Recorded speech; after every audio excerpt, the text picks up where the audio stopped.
The stars looked the same as they did 300 years ago when humans walked among them. Commander Jake Morrison stared out the window of his ship as it moved through space near the planet that humans once called New Eden. The reptilian scales. On his green skin caught the light from the nearby star as he watched the mining machines below dig into the earth that humans had once farmed.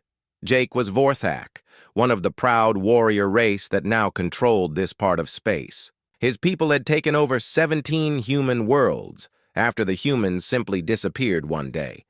No one knew where they went or why they left. They just stopped talking to the rest of the galaxy and vanished like smoke in the wind. The other Vorthak.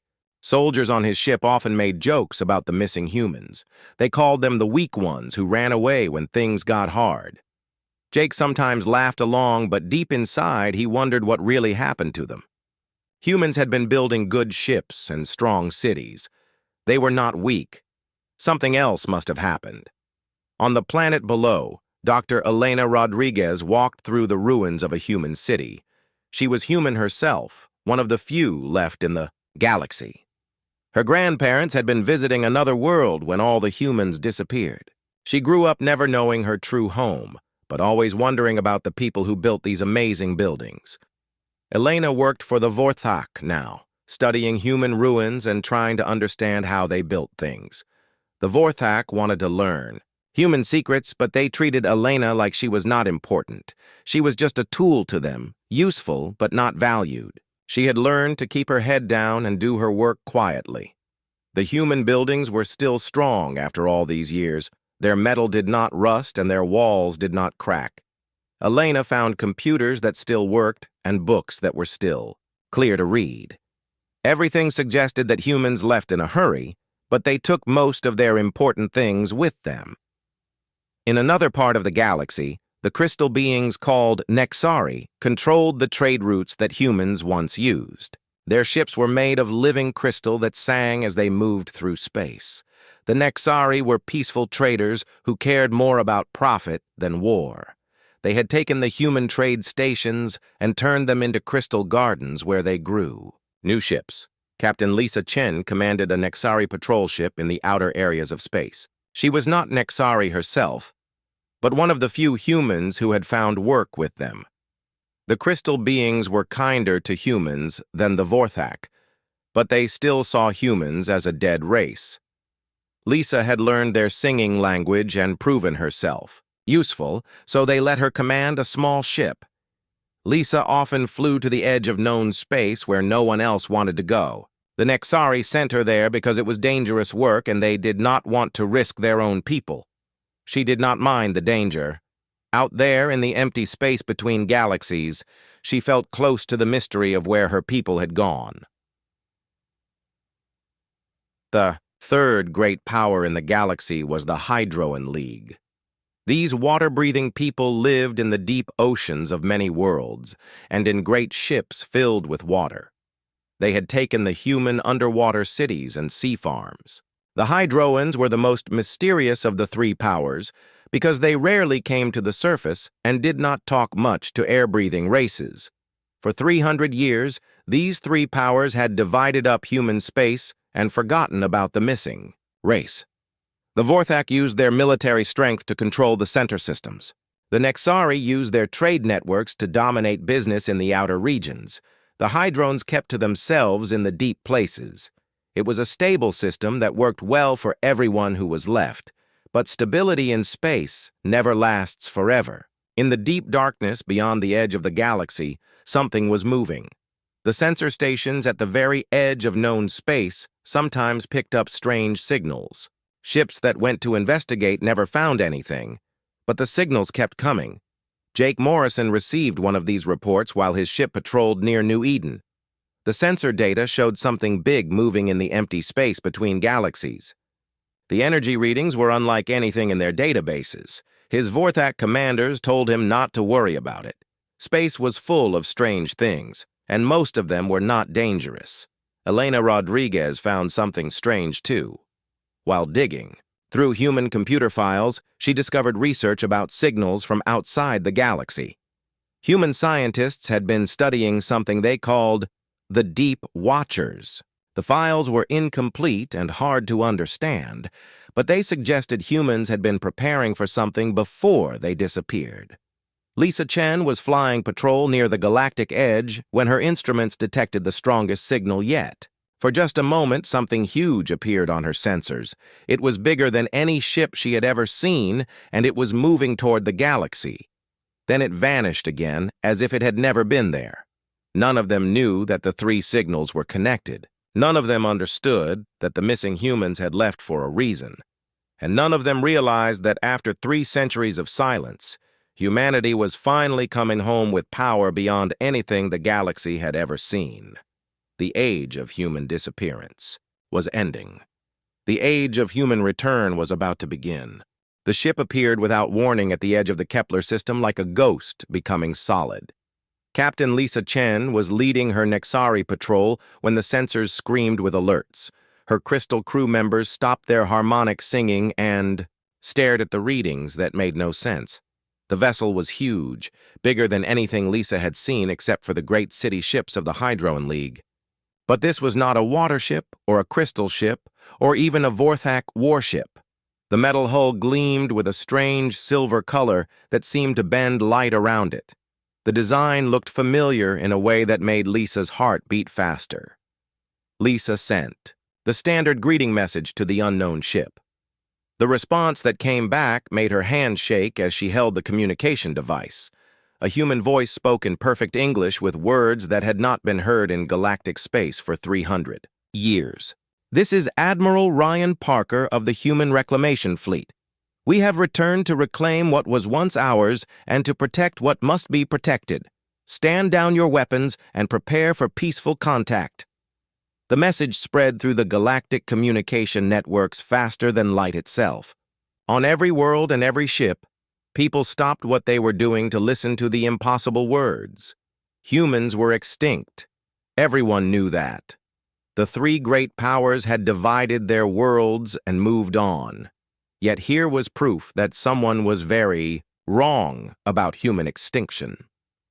Admiral Ryan Parker stood on the bridge of his ship watching the small Nexari patrol vessels through screens that showed him more than their simple sensors could detect. He was tall and strong like humans had always been, but his eyes held knowledge that came from centuries of learning and growth.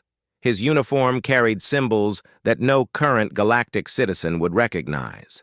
Parker had been born during the Great Journey, when humanity fled to the deep space between galaxies. He had grown up learning about the home they had left behind and the threat they were preparing to face. Now at 200 years old, he was young by the standards of his people, but old enough to command the first ships returning to their ancient home. The Nexari captain tried to ask questions, but Parker's ship simply waited at the edge of the system. More ships began to appear around it, each one showing the same impossible technology and familiar yet advanced human design. Within hours, an entire fleet had gathered at the system's edge like wolves preparing to hunt. News of the human return reached Commander Jake Morrison while he was inspecting mining operations on New Eden. His Vorthak commanders did not believe the reports at first. Humans were weak and primitive when they disappeared. Even if some had survived somewhere, they could not have built ships like the ones appearing at the galactic edge. Jake was ordered to gather all available information about human psychology and tactics. Suddenly, his knowledge of the dead race made him valuable to his superiors. The Vorthak Empire needed to understand what they were facing, and Jake was one of the few officers who had studied human ruins and records. Dr. Elena Rodriguez was working in the human archives when the message reached New Eden. She dropped the ancient book she was reading and ran to the communications center where Vorthak technicians were trying to decode the human transmissions. When she heard Admiral Parker's voice speaking her native language, tears ran down her face for the first time in years. The Vorthak guards watched her carefully, but Elena could not hide her excitement. Her people were alive somewhere out there, in space. They had not died or given up. They had gone somewhere, and now they were coming back. She began to hope for things she had not dared to dream about for her entire life. The Hydroan League received the news in their deep ocean cities, where the water carried sound better than air carried radio waves. Their leaders discussed the human return in the harmonic language they used for important decisions. The Hydroans had always been the most careful of the three powers, and they remembered human ingenuity better than the others. The three galactic powers called emergency meetings to decide how to respond to the human return.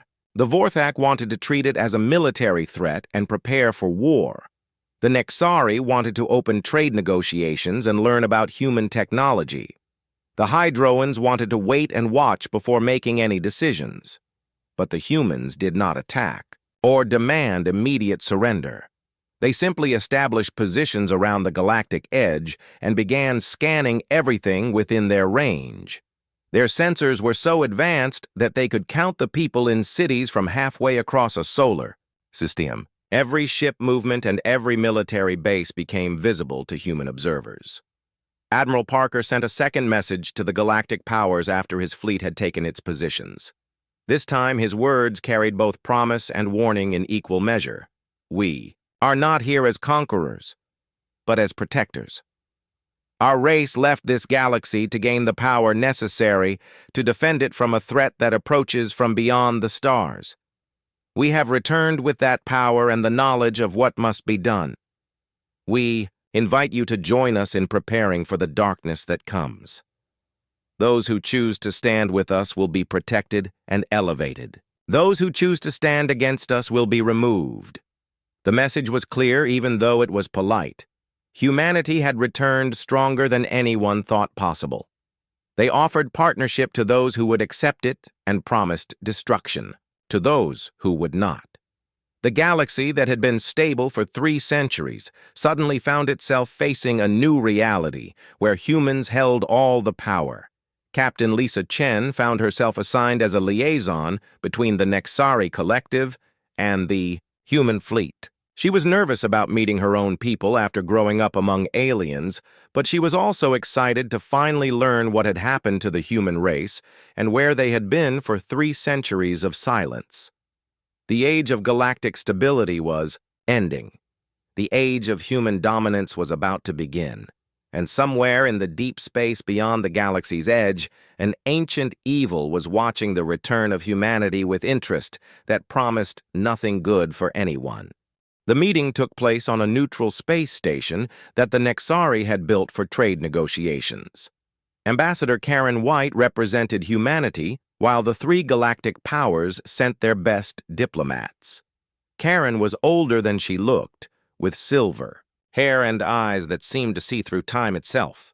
She carried herself with the quiet confidence of someone who knew secrets that could change everything. Captain Lisa Chen sat with the Nexari delegation, translating between their crystal song language and human speech.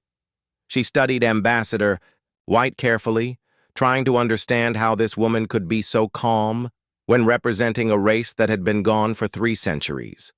The other human survivors Lisa had met were broken people living on the edges of alien society. This woman was something completely different. Commander Jake Morrison stood behind the Vorthak generals, taking notes and watching every detail of the human representative's behavior. His training told him to look for signs of weakness or deception, but everything about Ambassador White suggested strength and truth. Even her simple clothes seemed to be made from materials that his instruments could not identify. The Hydroan representative floated in a water tank that had been brought specially for the meeting. The aquatic being communicated through color, changes in its translucent skin, speaking in patterns that few air-breathing races could understand. But Ambassador White responded to the colors as if she had been speaking Hydroan her entire life. "You want to know where humanity went and why we left," Karen began, her voice carrying clearly through the station's halls. "The truth is simpler and more terrible than any of you have imagined. We did not flee from weakness. We fled from knowledge." She activated a device that projected images into the air above the conference table. The first image showed Earth as it had been 300 years ago, green and blue and beautiful. The next showed human colonies on 17 worlds, growing and prospering among the stars.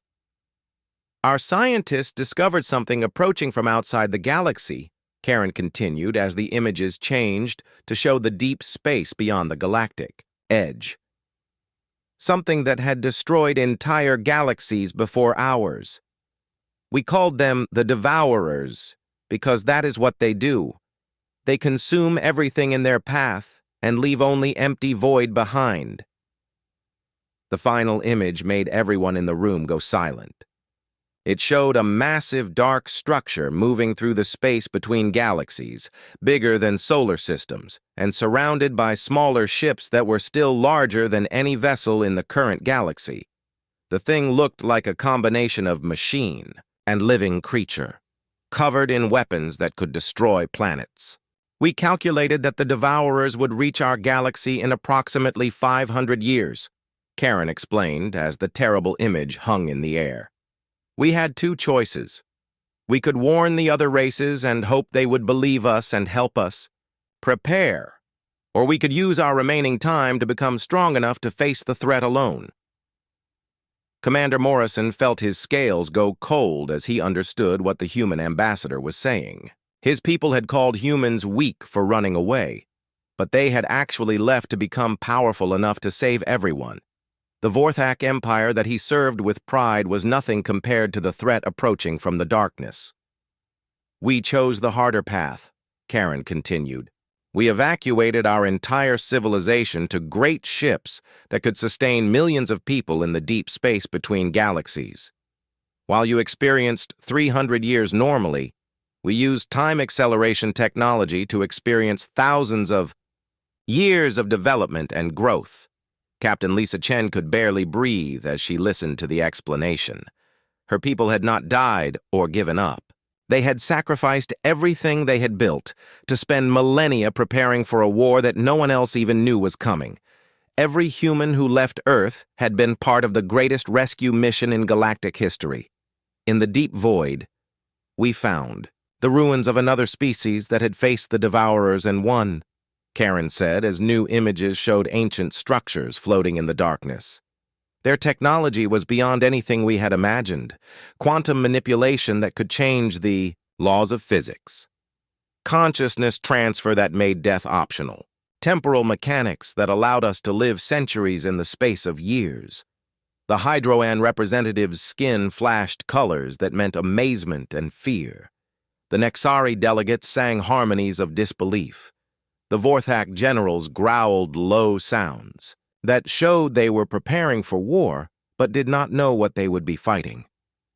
We spent 10,000 years learning from those ruins while only 300 passed in normal space, Karen explained. Generation after generation of humans devoted their lives to a single purpose. We became more than we had been. We learned to build ships that could challenge gods and weapons that could reshape reality itself. Dr. Elena Rodriguez watched the meeting through a communication link from New Eden, tears streaming down her face as she finally understood why her people had left. They had not abandoned their homes because they were weak. They had abandoned them because they were strong enough to sacrifice everything for the greater good. Now the Devourers are only decades away from reaching the edge of our galaxy, Karen continued, her voice becoming harder. We have returned with the power to stop them, but we cannot do it alone. The war that is coming will require every ship and every world working together under unified command.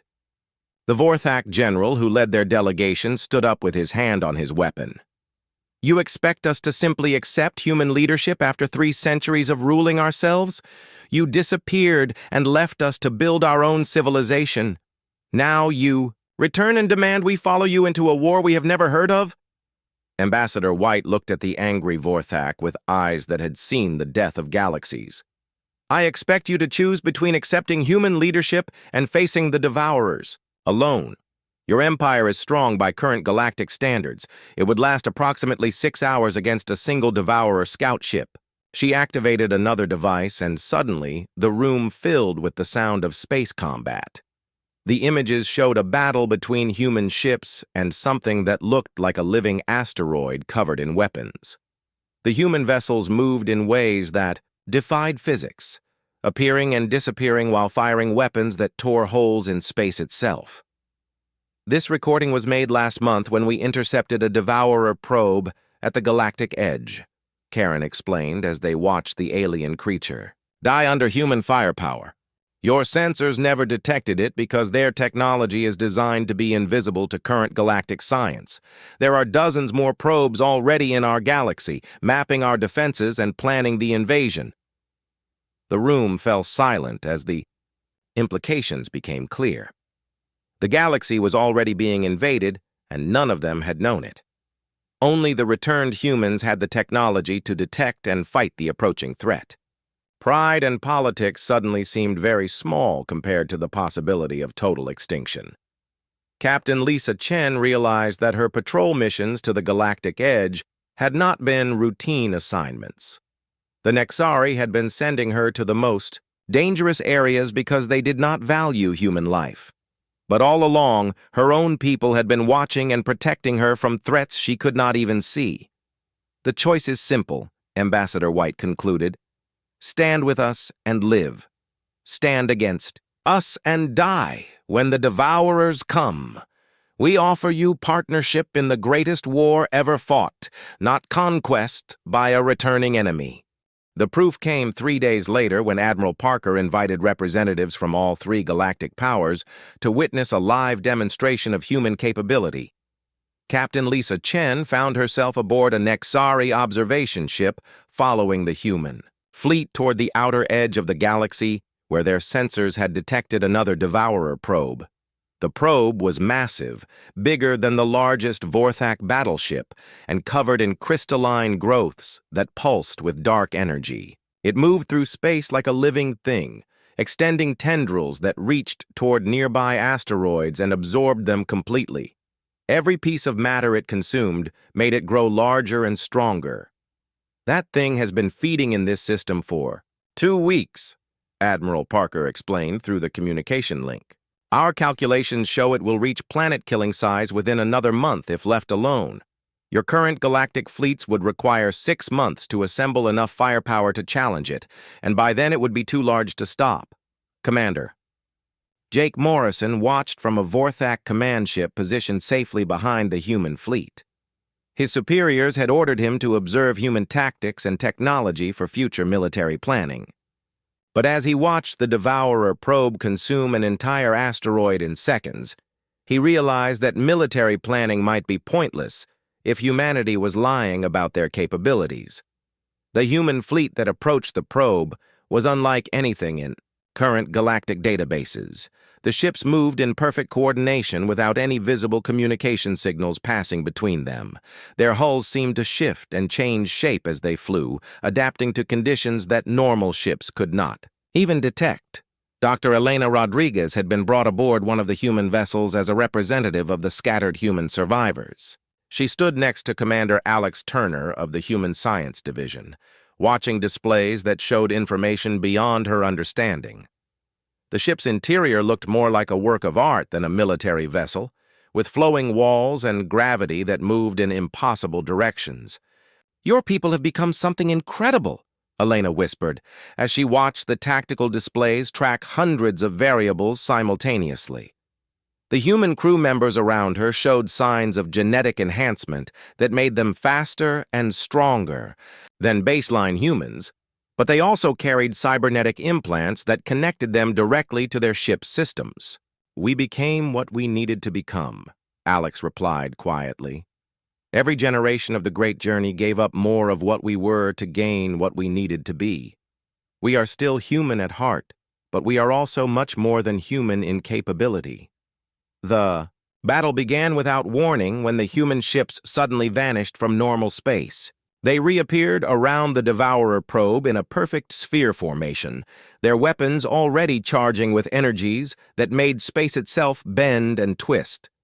The probe responded by extending its feeding tendrils toward the human vessels, trying to consume them like it had consumed the asteroids.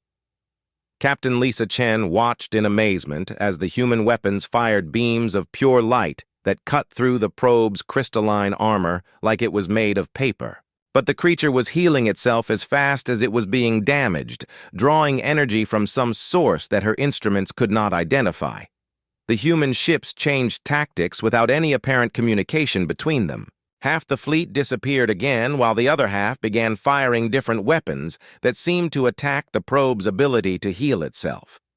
Purple energy wrapped around the creature like chains, cutting off its connection to whatever power source was feeding it. "Quantum disruption fields," Commander Turner explained to Elena as they watched the probe begin to weaken. "We learned to build weapons that can cut the connections between matter and energy at the fundamental level. The Devourers draw power from dimensions beyond normal space, but our weapons can sever those dimensional links." The probe fought back with weapons of its own, firing streams of darkness that seemed to eat the light itself. Where the dark beams touched space, stars went out, and matter simply ceased to exist. But the human ships danced around the attacks like they knew where each beam would fire before the probe decided to shoot it. Commander Morrison realized that the human vessels were not just avoiding the probe's attacks, they were predicting them using some kind of precognitive technology that allowed them to see the future. His warrior instincts told him that fighting such an enemy would be suicide, even if his people had ships that could match human firepower. The end came suddenly when the human ships that had disappeared earlier reappeared inside the probe itself. They had somehow teleported through the creature's armor and were firing their quantum weapons at its core from the inside. The probe's healing systems could not cope with internal damage, while external weapons continued to tear it apart. Creature died with a scream that echoed across multiple dimensions, causing every psychic race in the observation fleet to cry out in pain. As it collapsed, the probe's crystalline structure dissolved into particles that were quickly consumed by small human collection vessels. Even in death, the Devourer technology was too dangerous to leave floating in space. The battle lasted 8 minutes and 17 seconds, Admiral Parker announced to the observation fleet. "A single Devourer probe of this size could have consumed your homeworlds within a month. The main invasion fleet that approaches our galaxy contains creatures 1,000 times larger and more powerful." Dr. Elena Rodriguez felt sick as she understood the scale of the threat humanity had been preparing to face. The probe they had just watched die was barely a scout compared to what was coming. Without human intervention, every world in the galaxy would be consumed and every species would face extinction. The demonstration had multiple effects beyond proving human power. It showed that the Devourer threat was real and immediate, not some distant possibility. It proved that humanity had indeed gained the technology necessary to fight creatures that could destroy civilizations. And it made clear that resistance to human leadership would be pointless, even if the Devourers were not coming. Captain Lisa Chen found herself crying as she watched the human ships reform their perfect formations and prepare to return to base. These were her people, the race she had been separated from by the accident of timing. They had spent thousands of years becoming powerful enough to save everyone, including the aliens who had treated surviving humans as second-class citizens. The Vorthak commanders grudgingly admitted that human military capability exceeded anything in their databases. The Nixari delegates sang harmonies of amazement and fear as they tried to understand technology that seemed to break the laws of physics. The Hydroan representative flashed colors that meant respect and submission to a superior power. This demonstration was conducted using approximately 1% of our current fleet strength, Admiral Parker informed them as the human ships prepared to leave the system. "We have been building for 10,000 years while you have been building for 300. The difference in our capabilities is the difference between a sword and a star." Commander Morrison sent his report to Vorthak High Command with hands that shook slightly as he wrote. His people had built their empire on military strength and warrior pride. But pride meant nothing when facing enemies who could predict your moves and weapons that could cut reality itself. The age of Vorthak dominance was ending whether they accepted it gracefully or not. The galaxy had seen proof of human power and evidence of the threat they claimed to face. Now each species would have to decide whether to join the human alliance or face the coming darkness alone. For the humans who had sacrificed everything to gain the power necessary for this war, there was no choice at all. They would save their galaxy or die trying, with or without help from the races they had left behind. The first real battle began when 12 Devourer scout fleets entered the galaxy through different points along the outer rim, each one larger than the probe that humanity had destroyed during their demonstration. Admiral Lisa Chen commanded.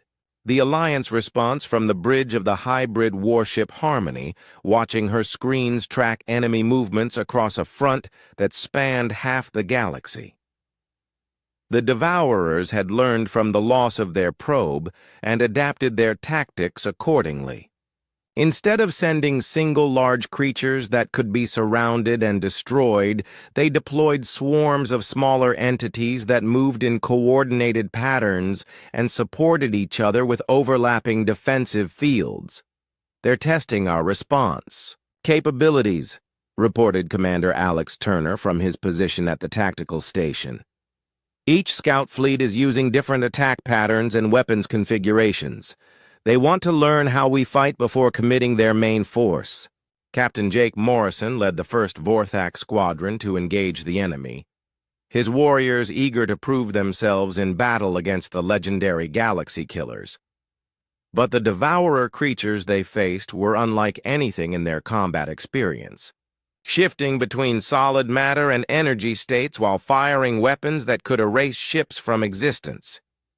"They're not following any tactical pattern we understand," Jake reported as his squadron danced around creatures that looked like living storms filled with teeth and hunger. "Our traditional combat formations are useless against enemies that can become incorporeal at will."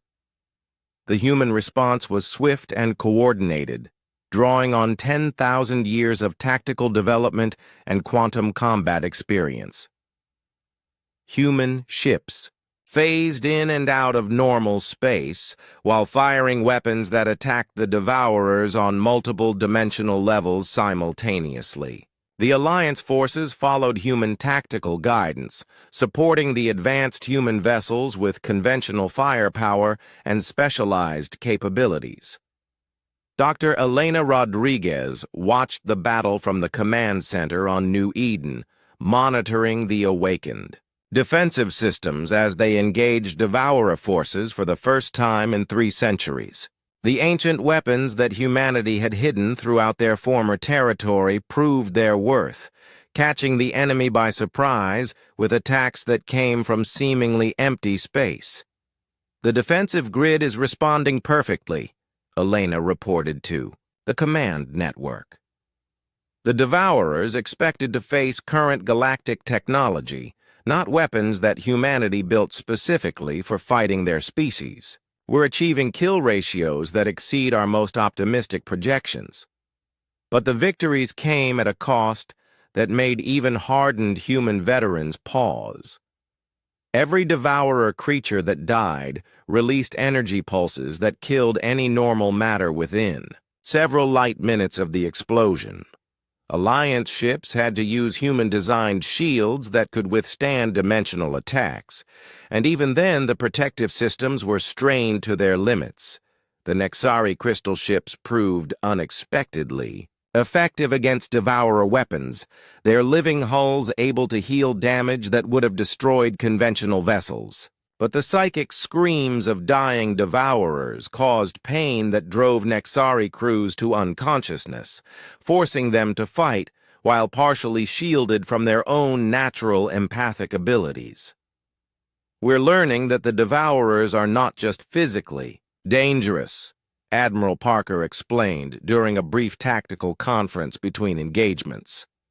"They exist partially in psychic dimensions, and their death throes can damage the minds of sensitive species. We need to adjust our fleet compositions to account for mental as well as physical threats." The Hydroan League forces operated in the deep space regions where other species could not survive, using their natural adaptability to fight in environments near black holes and neutron stars where the Devourers tried to establish dimensional anchor points. Their success in denying the enemy these strategic positions proved crucial to maintaining galactic defensive integrity. Commander Morrison found himself leading joint task forces that combined Vorthak aggression with human technology and Nexari coordination. The hybrid tactics that emerged from these combinations proved devastatingly effective, allowing Alliance forces to engage multiple Devourer scout fleets simultaneously while maintaining tactical superiority. "Your people have given us weapons and tactics beyond our dreams," Jake told Admiral Parker during a supply meeting between battles. "But they have also shown us that courage and honor still matter in warfare. Human strategic thinking combined with Vorthak warrior spirit creates something that terrifies even the galaxy killers."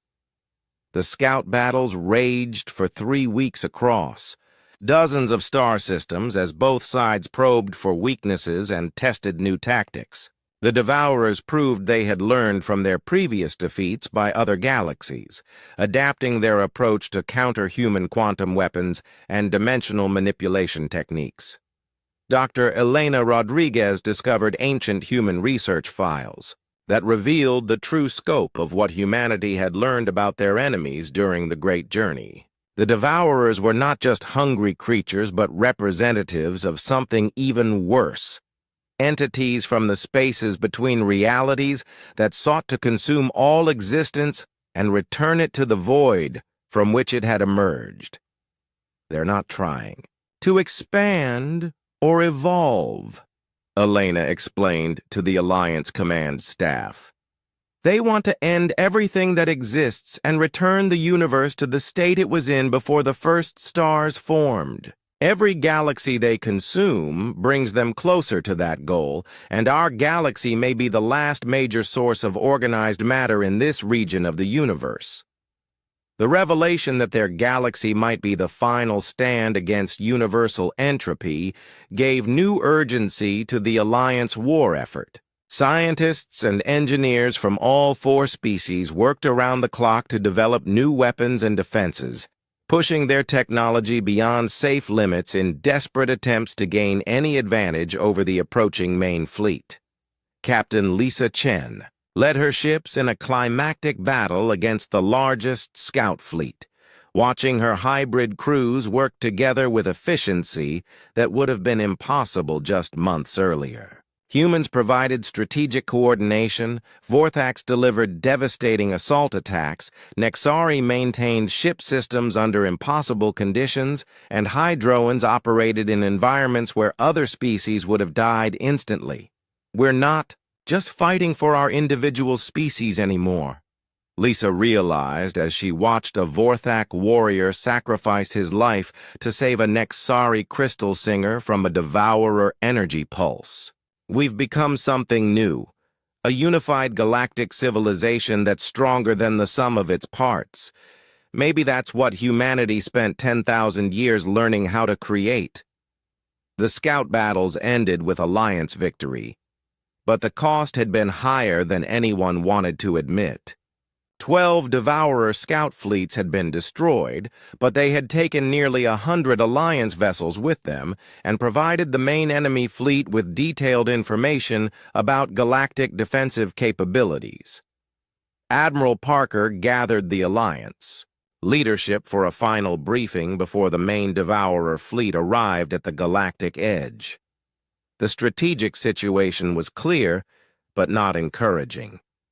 The Alliance had proven they could fight the galaxy killers and win, but the approaching main fleet contained creatures and weapons that made the scouts look like harmless pets. "The real war is about to begin," Parker told them as long-range. Sensors detected the massive dark shapes approaching from the void between galaxies. "Everything we have done so far has been preparation for what comes next. The Devourers now know what we are capable of, and they will come with everything they have learned from conquering 1,000 other galaxies." Dr. Elena Rodriguez looked at the sensor readings that showed the true size of the approaching threat and felt her heart skip several beats. The main Devourer fleet was not just larger than their estimates had suggested. It was larger than anything they had imagined possible, containing creatures that registered as small moons on their instruments and energy sources that seemed to draw power from the collapse of space-time itself. The Alliance had won the first battles and proven they could stand against the Galaxy Killers. But as the main enemy fleet approached their defensive perimeter, everyone understood that the real test of human power and galactic unity was still to come. Either they would save their galaxy and prove that existence could triumph over entropy, or they would join the 1,000 dead civilizations that had fallen before the hungry darkness between the stars. The main Devourer fleet arrived like a plague of living darkness, emerging from the void between galaxies in formations that stretched across entire star systems. Admiral Lisa Chen stood on the bridge of the Alliance flagship watching sensor displays that showed threats beyond anything the galaxy had ever faced. The largest Devourer entities were the size of small moons, their crystalline bodies pulsing with energies that bent space around them. Behind these giants came swarms of smaller creatures, each one larger than the scouts that had nearly overwhelmed Alliance forces just weeks earlier. And at the center of the fleet moved something that their instruments could barely detect. Presence so vast and alien that human technology struggled to acknowledge its existence. The entity at the center is what we call a prime devourer, Admiral Parker explained to the Alliance command staff as they watched the enemy fleet deploy into attack formations. Our ancient sources suggest it is not just a creature, but a living manifestation of entropy itself, capable of unmaking reality at the quantum level. Commander Jake Morrison led the Vorthak battle groups from his flagship, watching the enemy approach with the calm resignation of a warrior who knew he faced his final battle. His people had trained for glorious combat their entire lives, but nothing had prepared them for enemies that seemed to exist in multiple dimensions simultaneously. Honor to those who die in service to life itself, Jake broadcast to his warriors as the Devourer fleet entered weapons range. Today we fight not for empire or glory, but for the right of existence to continue. Let the Galaxy Killers learn that some things are worth more than their hunger. The battle began when the Devourers launched their first assault wave, sending creatures that looked like living asteroids streaming toward the Alliance defensive perimeter. These attack entities moved faster than light itself, phasing in and out of normal space while firing weapons that could dissolve matter at the atomic level. Dr. Elena Rodriguez coordinated the activation of hidden human defensive systems throughout the galaxy, watching ancient weapons come online after centuries of dormancy. Entire star systems revealed themselves to be massive defensive installations, their planets and moons bristling with weapons that fired beams of pure energy across interstellar distances. The old grid is responding beautifully, Elena reported as she watched defensive platforms that had been disguised as asteroids begin targeting the incoming Devourer swarms. Humanity spent 300 years preparing these positions. Every strategic location in our former territory has weapons designed specifically for fighting these creatures. The Nexari crystal fleets moved in perfect harmony, their living ships singing war songs that resonated across dimensional barriers while their crews coordinated attacks with human quantum vessels. The hybrid tactics they had developed during the scout battles proved their worth, as Alliance forces began destroying Devourer attack waves that would have been unstoppable just months earlier. Captain Alex Turner commanded a deep strike force tasked with penetrating the enemy formation and targeting their command creatures. His ships used human phasing technology to move through normal space like ghosts, appearing behind devourer lines to attack their vulnerable control nodes. The galaxy killers are more organized than we expected, Alex reported as his forces engaged. Massive creatures that served as field commanders for the devourer swarms. They're using tactical coordination that suggests intelligence and experience gained from conquering other galaxies. This is not just hunger, but strategic warfare. The Hydroan League forces operated in the extreme environments around Galactic Center, where gravitational forces were so intense that most species could not survive. Their mission was to prevent the devourers from establishing dimensional anchor points that would allow them to bring reinforcements from outside normal space-time. The battle raged across hundreds of star systems as both sides committed their full strength to the conflict. Alliance forces used every advantage their combined technologies could provide, while the devourers brought weapons and tactics refined through the destruction of 1,000 other civilizations. Admiral Parker coordinated the overall defense from the command ship Ascendant, watching tactical displays that showed the scope of the largest space battle in galactic history. The Alliance was holding its own against impossible odds, but the cost was becoming severe as entire fleets were consumed by devourer weapons that could erase ships from existence. "We're achieving better results than our most optimistic projections," Parker reported to the Alliance leadership. "But the enemy has more reserves than we anticipated. For every creature we destroy, 2 more emerge from the darkness between galaxies. We need to find a way to cut off their reinforcements, or this battle will continue until we run out of ships, Dr." Elena Rodriguez made a discovery that changed the course of the entire war when she found ancient human research files describing the true nature of the spaces between galaxies. The void that humanity had traveled during the Great Journey was not empty, but filled with dimensional structures that the devourers used to move between different realities. The galaxy killers are not just traveling through normal space, Elena explained during an emergency strategy conference. They're using dimensional tunnels that connect our galaxy to the voids where they were born. If we can collapse those tunnels, we can trap their main force in our reality where they're vulnerable to our weapons. The plan that emerged was desperate, but offered the only hope of victory against an enemy with apparently unlimited reinforcements. Human scientists would attempt to use their most advanced dimensional manipulation technology to collapse the space-time tunnels that allowed devourer reinforcements to reach the galaxy. Commander Morrison volunteered to lead the assault force that would have to penetrate to the center of the enemy fleet and attack the Prime Devourer directly. The mission was essentially suicide, but success would give the human scientists the time they needed to collapse the dimensional tunnels. "My warriors have dreamed of glorious death in hopeless battle," Jake told Admiral Parker as his fleet prepared for the final assault. "Today we achieve that dream while serving a cause greater than our individual honor. We go to die so that others may live."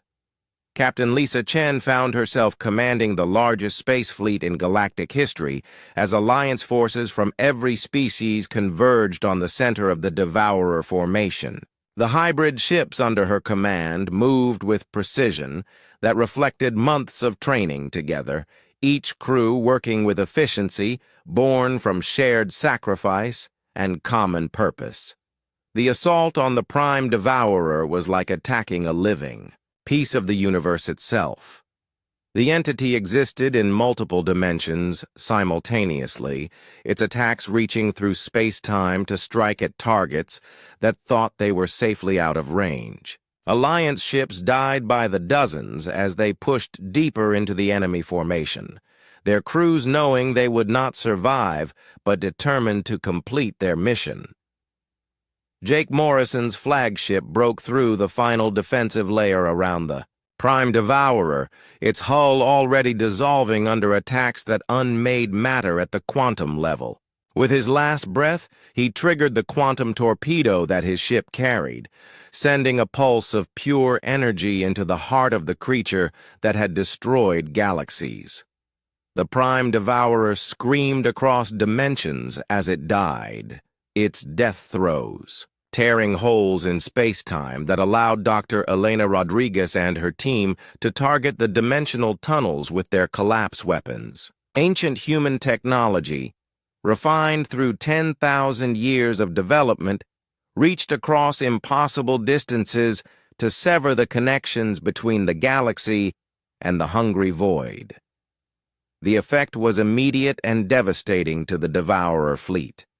Cut off from their reinforcements and trapped in normal space-time, the Galaxy Killers found themselves vulnerable to Alliance weapons for the first time. Creatures that had seemed invincible began dying under concentrated attacks from the combined fleets of 4 unified species. Admiral Parker watched the tide of battle turn as Alliance forces pressed their advantage, pursuing fleeing Devourer remnants and ensuring that none escaped to threaten the galaxy again. The victory had been won at terrible cost, but it had been won completely.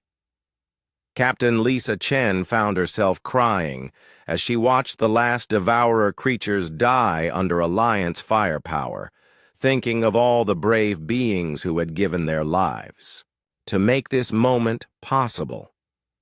The galaxy was safe, but the price of safety had been higher than anyone had wanted to pay.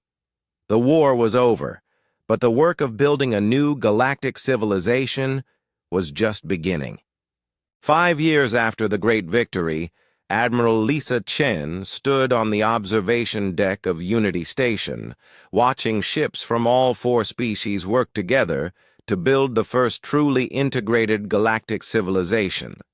The massive space station orbited Earth, humanity's ancient homeworld that had been restored to green beauty using technology gained during the Great Journey.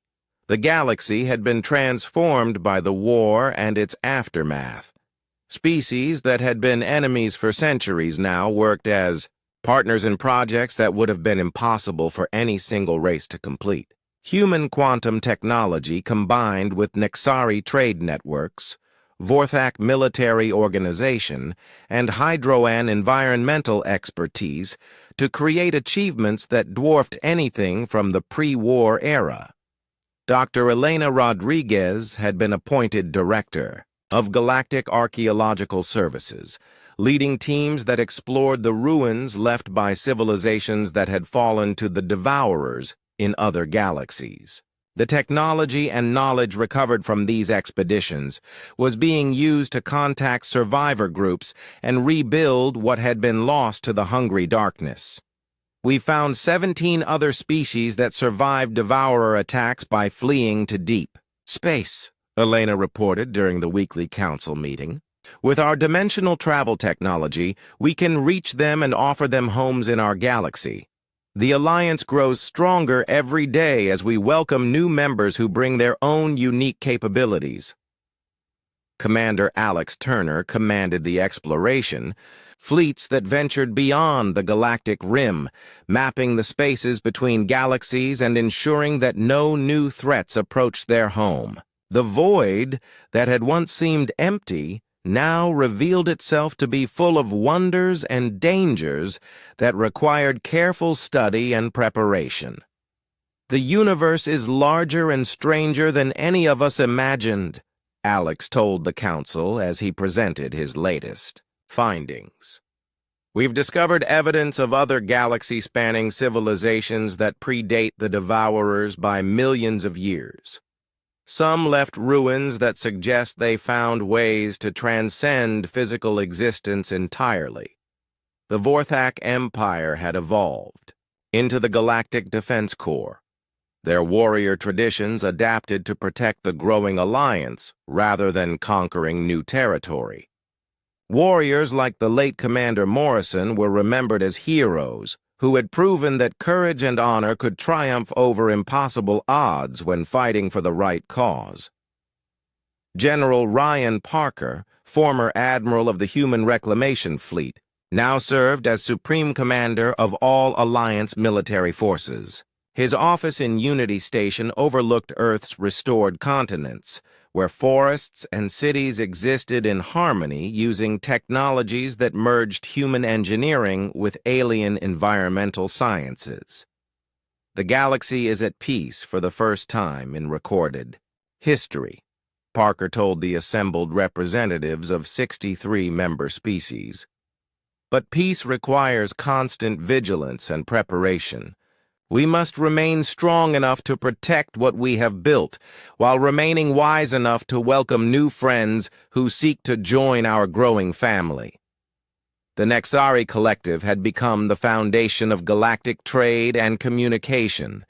Their crystal, ships carrying goods and messages between worlds that had never been able to communicate before. Their natural empathic abilities, enhanced with human neural technology, allowed them to serve as translators and mediators for species that had radically different ways of thinking. Captain Steve Collins commanded the newest class of exploration, vessels, ships that combined the best technologies of all Alliance member species with discoveries made in the ruins of dead galaxies. These vessels could travel faster than light while existing in multiple dimensions simultaneously, making them capable of reaching any point in the known universe within days. "We're preparing to make contact with the Andromeda Galaxy," Steve announced to widespread excitement among the council members. "Our long-range sensors have detected organized civilizations there that may be facing threats similar to what we overcame. It's time to extend our protection and friendship beyond our own galaxy." Dr. Elena Rodriguez had made another discovery that promised to reshape their understanding of the universe itself. Hidden in the deepest archives of the ancient civilization, that humanity had found during the Great Journey were instructions for building something called a reality engine, a device that could create new universes from pure thought and energy. "The implications are staggering," Elena explained to a select group of the Alliance's most trusted leaders. "If this technology works as described, we could create safe universes for species that need specific environmental conditions.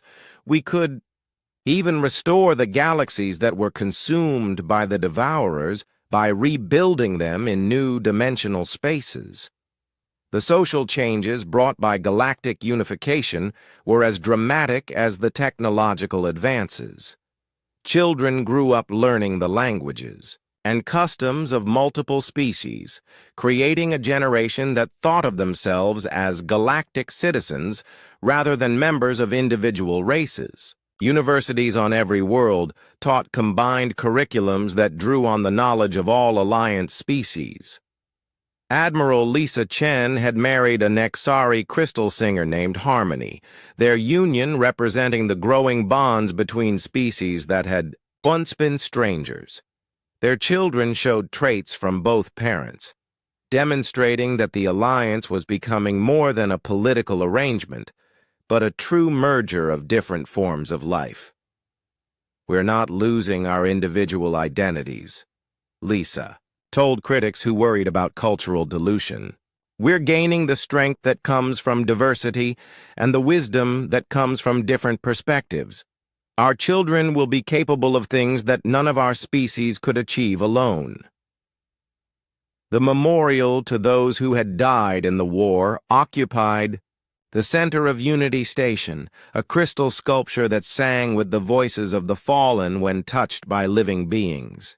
Representatives from every species came to honor the sacrifices that had made their new civilization possible, ensuring that future generations would remember the cost of freedom. Earth itself had become a pilgrimage destination for beings from across the galaxy who wanted to see the homeworld of the species that had saved them all. The planet's restored ecosystems showcased the best of Alliance environmental technology, while its cities demonstrated how different species could live together in harmony. Humanity gave up everything they had to gain the power necessary to save us, a young Vorthak student wrote in her essay about galactic history. They spent 10,000 years in the darkness between galaxies, becoming something greater than they had been so they could return and protect everyone. Their sacrifice made our united civilization possible. The anniversary of the final victory over the Devourers was celebrated as Unity Day throughout the galaxy, a time when all species remembered that they were stronger together than apart. The festivals combined traditions from every member civilization, creating new customs that belonged to the galactic community as a whole. Admiral Parker stood before the memorial as Unity Day ceremonies began across the galaxy, thinking about the long journey that had brought them to this moment. Humanity had returned from the void more powerful than ever, but their greatest achievement was not the technology they had gained or the enemies they had defeated. Their greatest achievement was proving that different species could unite in common cause and create something greater than the sum of their individual parts. The centuries of silence have ended, Parker said, as he placed flowers from Earth at the base of the memorial. We are no longer separate species struggling alone in the darkness. We are one people, united in our diversity and stronger because of our differences. The galaxy is safe, and it will remain safe as long as we remember that our strength comes not from our weapons or our technology, but from our willingness to stand together when faced with threats that would destroy everything we hold dear. As Unity Day celebrations continued throughout the night, ships from 63 species moved between the stars, carrying trade goods, scientific discoveries, and messages of friendship. The galaxy that had once been divided by fear and suspicion now hummed with the activities of a civilization that spanned millions of worlds and billions of beings. The future stretched ahead full of possibilities that none of them could have imagined alone. New galaxies waited to be explored, new species waited to be welcomed into the Alliance, and new challenges waited to test their unity and resolve.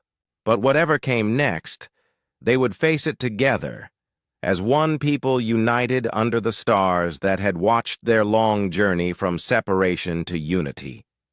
The silence had ended, the new age had begun, and in the vast darkness between the galaxies, no threat would ever again find them divided and vulnerable. They had learned the greatest lesson that any civilization could master, that diversity was strength, unity was power, and the willingness to sacrifice for others was what separated true civilization from mere survival. 5 years after the great victory, Admiral Lisa Chen stood on the observation deck of Unity Station, watching ships from all 4 species work together to build the first truly integrated galactic civilization. The massive space station orbited Earth, humanity's ancient homeworld that had been restored to green beauty using technology gained during the Great Journey.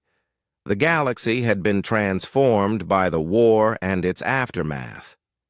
Species that had been enemies for centuries now worked as partners in projects that would have been impossible for any single race to complete. Human quantum technology, combined with Nexari trade networks, Vorthak military organization, and hydro and environmental expertise to create achievements that dwarfed anything from the pre-war era. Dr. Elena Rodriguez had been appointed director of Galactic Archaeological Services, leading teams that explored the ruins left by civilizations that had fallen to the Devourers in other galaxies. The technology and knowledge recovered from these expeditions was being used to contact survivor groups and rebuild what had been lost to the hungry darkness. We've found 17 other species that survived devourer attacks by fleeing to deep space, Elena reported during the weekly council meeting. With our dimensional travel technology, we can reach them and offer them homes in our galaxy. The Alliance grows stronger every day as we welcome new members who bring their own unique capabilities. Commander Alex Turner commanded the exploration.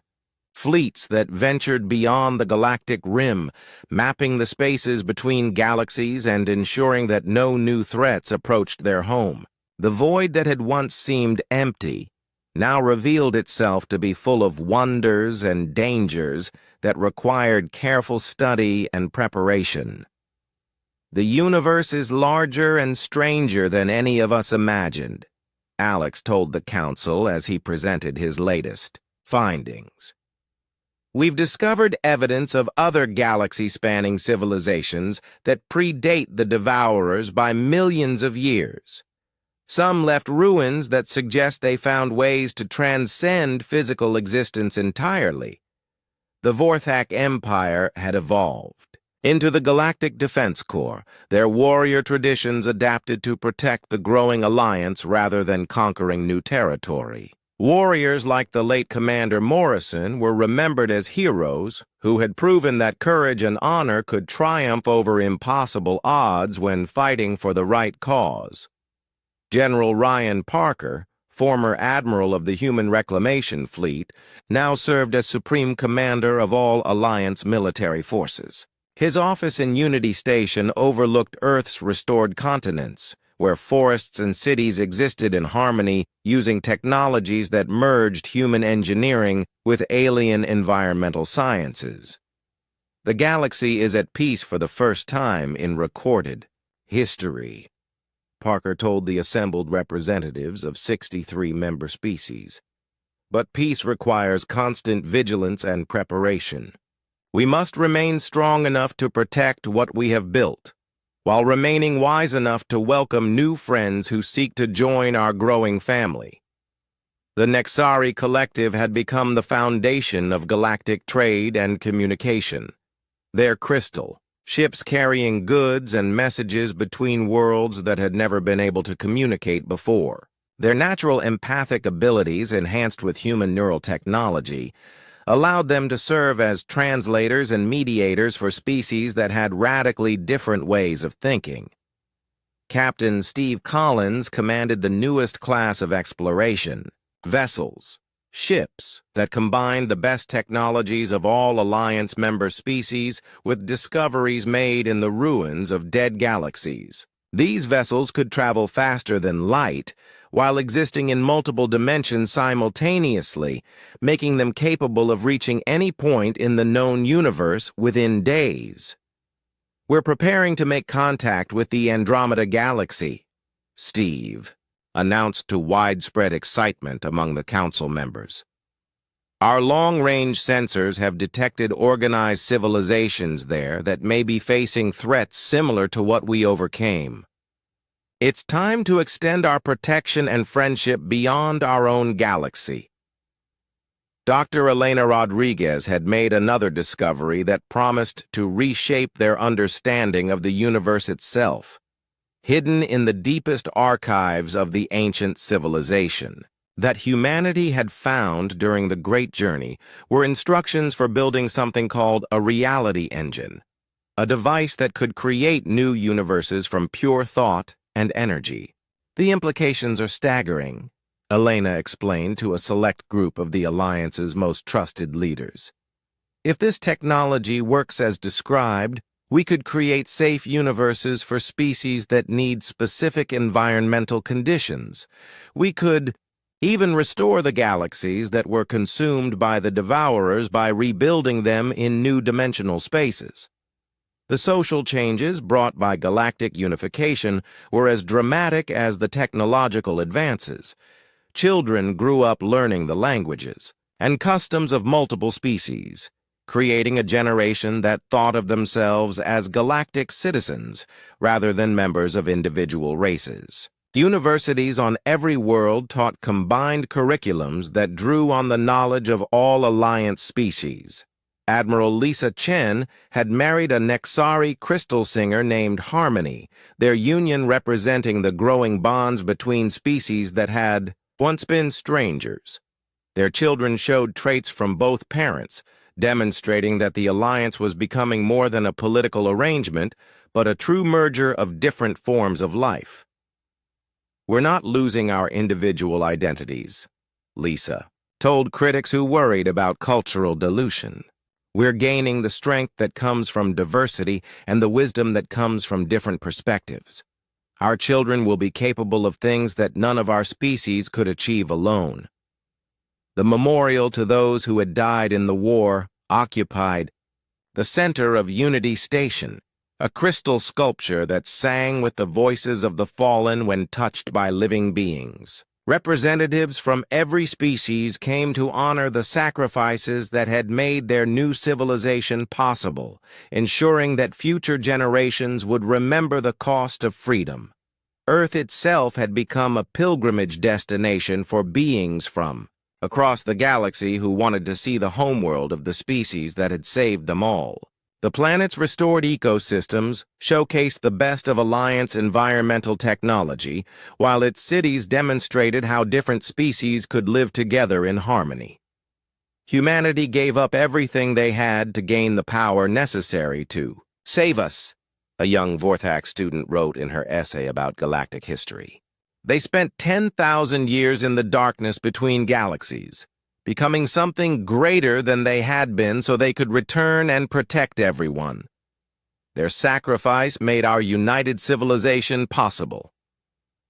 The anniversary of the final victory over the Devourers was celebrated as Unity Day throughout the galaxy, a time when all species remembered that they were stronger together than apart. The festivals combined traditions from every member civilization, creating new customs that belonged to the galactic community as a whole. Admiral Parker stood before the memorial as Unity Day ceremonies began across the galaxy, thinking about the long journey that had brought them to this moment. Humanity had returned from the void more powerful than ever, but their greatest achievement was not the technology they had gained or the enemies they had defeated. Their greatest achievement was proving that different species could unite in common cause and create something greater than the sum of their individual parts. "The centuries of silence have ended," Parker said as he placed flowers from Earth at the base of the memorial. "We are no longer separate species struggling alone in the darkness. We are one people, united in our diversity and stronger because of our differences. The galaxy is safe, and it will remain safe, as long as we remember that our strength comes not from our weapons or our technology, but from our willingness to stand together when faced with threats that would destroy everything we hold dear."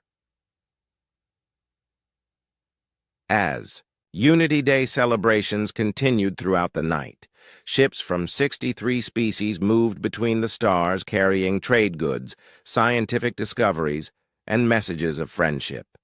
The galaxy that had once been divided by fear and suspicion now hummed with the activities of a civilization that spanned millions of worlds and billions of beings. The future stretched ahead full of possibilities that none of them could have imagined alone. New galaxies waited to be explored, new species waited to be welcomed into the Alliance, and new challenges waited to test their unity and resolve. But whatever came next, they would face it together, as one people united under the stars that had watched their long journey from separation to unity. The silence had ended, the new age had begun, and in the vast darkness between the galaxies, no threat would ever again find them divided and vulnerable. They had learned the greatest lesson that any civilization could master, that diversity was strength, unity was power, and the willingness to sacrifice for others was what separated true civilization from mere survival.